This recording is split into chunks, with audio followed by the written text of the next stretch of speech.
Assalamualaikum warahmatullahi wabarakatuh. Saya perwakilan dari kelompok 7 ingin menjelaskan tentang neurotoksik.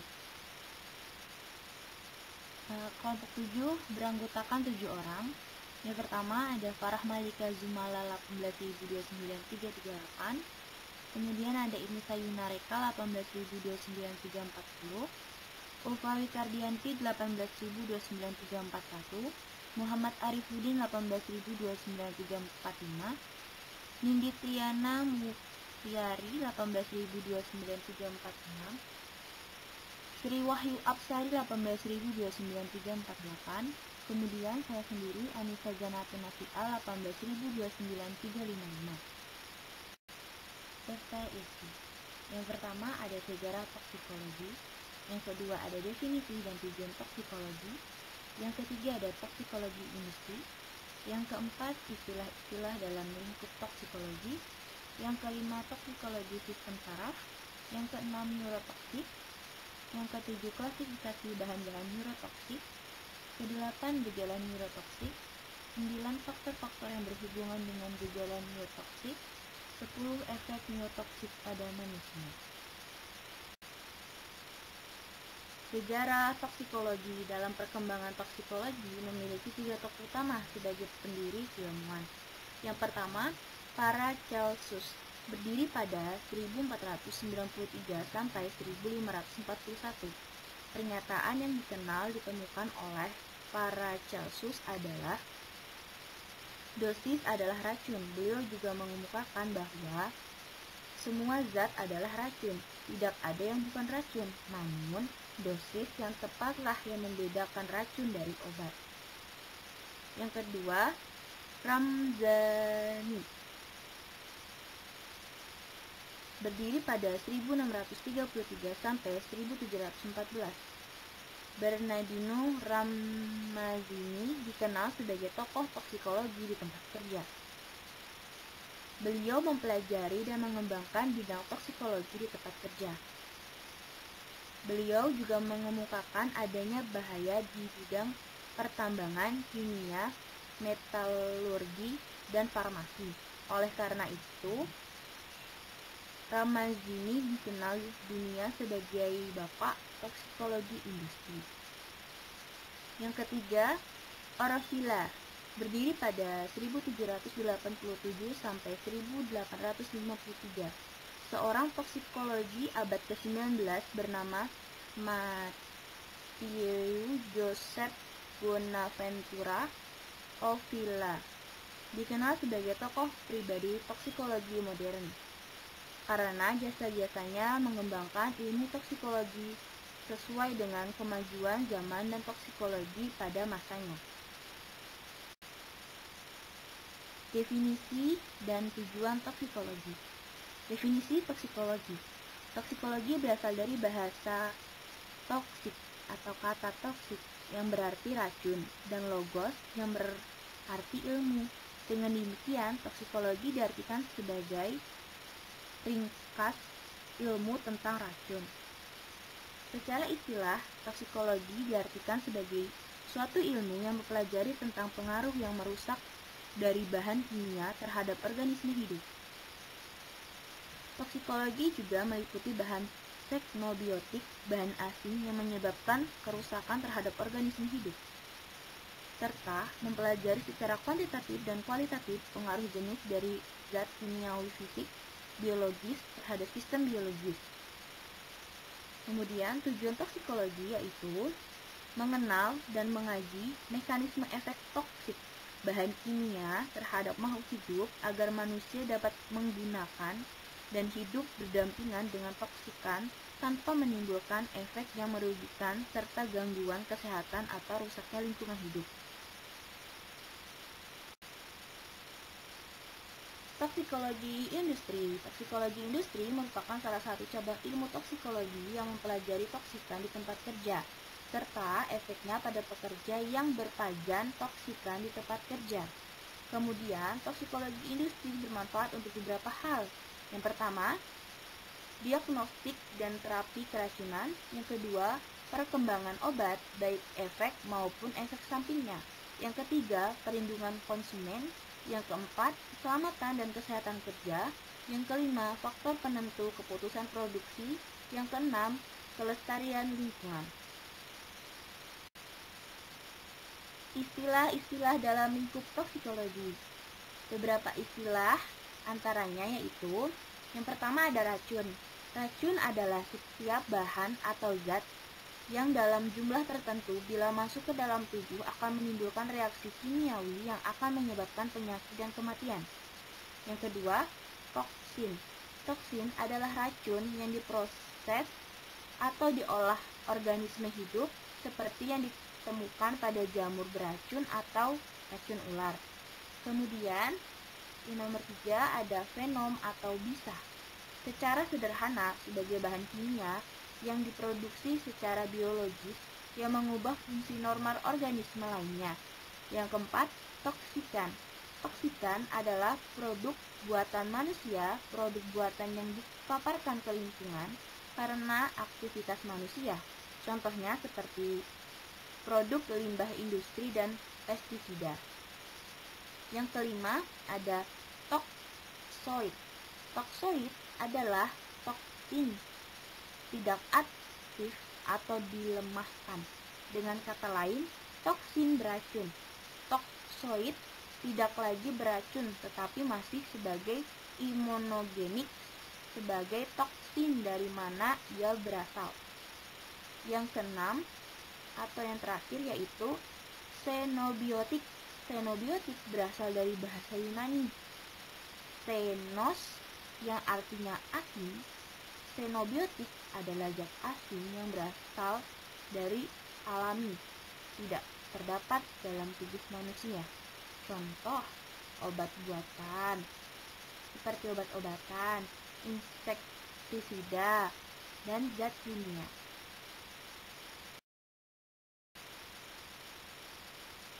Toksikologi sistem saraf. Sistem saraf merupakan salah satu sistem yang berfungsi untuk memantau dan merespon perubahan yang terjadi di dalam dan di luar tubuh atau lingkungan. Kemudian, klasifikasi sistem saraf memiliki dua sistem, yaitu saraf cerebrospinal dan otonom. Saraf cerebrospinal terdiri dari susunan saraf pusat dan tepi. Selain itu, terdiri dari 3 jenis batang saraf. Yang pertama, saraf monotorik atau juga yang disebut saraf eferen merupakan saraf yang mengantarkan impuls dari otak dan sumsum tulang belakang ke saraf periferi. Yang kedua, saraf sensorik atau saraf aferen merupakan saraf yang menghantarkan impuls yang berasal dari periferi menuju otak. Yang ketiga, batang saraf campuran merupakan saraf yang terdiri dari saraf monotorik dan sensorik sehingga berfungsi menghantarkan impuls dari otak ke saraf periferi dan sebaliknya. Kemudian, sistem saraf otonomi terkadang disebut saraf tidak sadar karena berfungsi menghantarkan atau mengendalikan otak organ-organ dalam secara tidak sadar. Berdasarkan fungsinya yaitu yang pertama, susunan saraf simatik yang merupakan saraf otonomi yang berhubungan dengan sambung atau sumsum tulang belakang melalui serabut-serabut saraf. Saraf ini terletak di depan kolumna vertebrata. Yang kedua, susunan saraf parasimpatik yang terbagi menjadi 2 bagian, yaitu saraf otonomi kranial dan skleral. Neurotoksik. Neurotoksik adalah istilah singkat yang sering dikaitkan dengan neurotoksikologi ataupun neurotoksisitas. Berasal dari kata neurotoksikologi adalah ilmu yang mempelajari suatu yang secara alamiah dan buatan dapat memberikan efek yang merugikan pada struktur dan fungsi sistem saraf. Neurotoksik akibat agen kimia zat neurotoksik ditandai oleh difusi neurologis atau perubahan kimia dan struktur sistem saraf. Umumnya bermanifestasi sebagai gejala yang berkelanjutan tergantung dari dosis dan durasi pajanan serta faktor yang bersifat individualisme. Klasifikasi bahan-bahan neurotoksik. Klasifikasi bahan-bahan neurotoksik dibagi menjadi 3 jenis. Yang pertama, peptisida.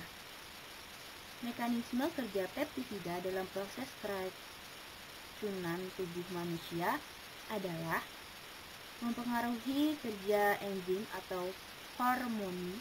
Dengan proses kerja enzim dan harmoni adalah protein kompleks yang membentuk aktivator dan kofaktor berupa vitamin. Racun dalam bahan peptisida yang masuk ke dalam tubuh manusia dapat menonaktifkan aktivator sehingga hal ini menimbulkan enzim atau harmoni tidak dapat bekerja non-aktif. Kemudian dapat merusak zat jaringan.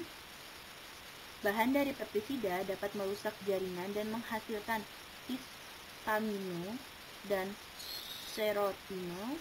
Kedua komponen tersebut dapat menimbulkan terjadinya reaksi alergi seperti gatal-gatal dan mual. Lalu, fungsi detoksifikasi hati, hepat. Setelah bahan dari peptisida memasuki tubuh, akan mengalami proses detoksifikasi oleh fungsi hati. Kedua, pelarut organik. Efek dari keracunan akibat pelarut organik bersifat akut dan kronik. Keracunan akut dapat mengganggu tingkat konsentrasi dan dapat bersifat depresi susunan saraf. Beberapa pelarut organik yang dapat menyebabkan gangguan neurologi adalah aseton, benene, karbon tetrahydrolase. Yang ketiga, logam berat. Logam berat itu merupakan bahan sifat padatan yang dapat menimbulkan efek gangguan terhadap kesehatan manusia. Efek toksik dari logam berat maupun menghalangi zat enzim sehingga dapat mengganggu metabolisme tubuh. Gejala neurotoksik. Menurut WHO 1986 dalam Sinar Mata 2018 menyebutkan gejala-gejala gangguan saraf akibat zat toksik adalah 1. Rasa lelah yang berlebihan setelah bekerja dan ketika bangun. 2. Sering mengantuk saat siang hari. 3. Sering terbangun pada malam hari. 4. Mimpi buruk. 5. Demensia atau sulit mengingat. 6. Kehilangan ide. 7. Sulit berkonsentrasi. 8. Merasa tertekan atau stres. 9. Saci mudah berubah. 10. Sakit kepala dan vertigo. 11. Jantung berdebar-debar. 12. Berkeringat berlebihan. 13. Tremor dan mati rasa pada jari-jari. Faktor-faktor yang berhubungan dengan gejala neurotoksik. Yang pertama, yaitu ada usia.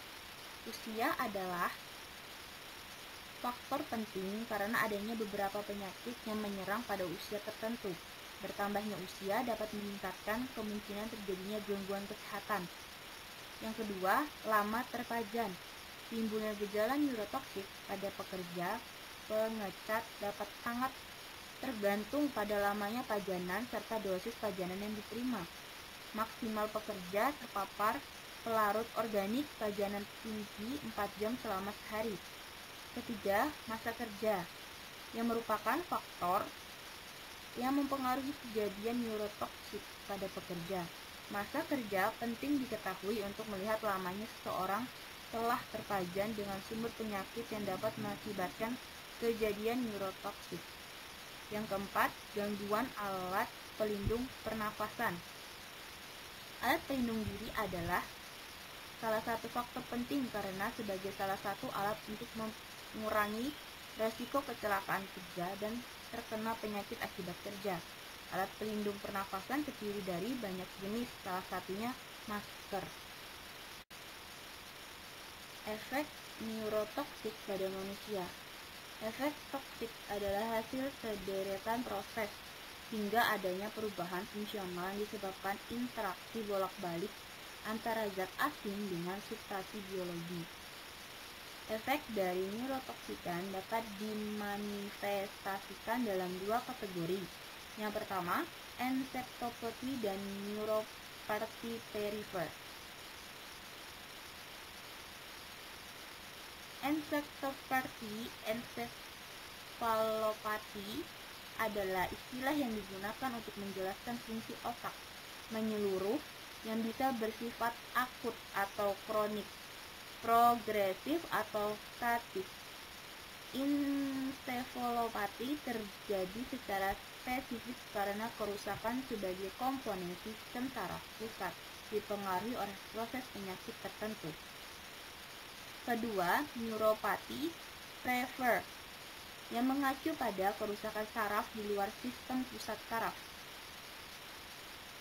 terutama sebagai kerusakan saraf motorik yang terlibat dengan gerakan otak sukarela.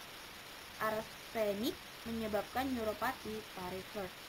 Yang ketiga, aksonopati. Aksonopati merupakan suatu kondisi akibat kemunduran akson saraf dan mielin sekitarnya, dapat disebabkan oleh hasil metabolisme enhancement diacetonous collagenase.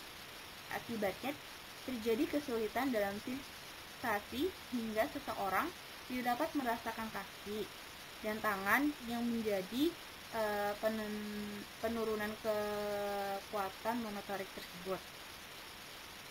Yang keempat, melenopati.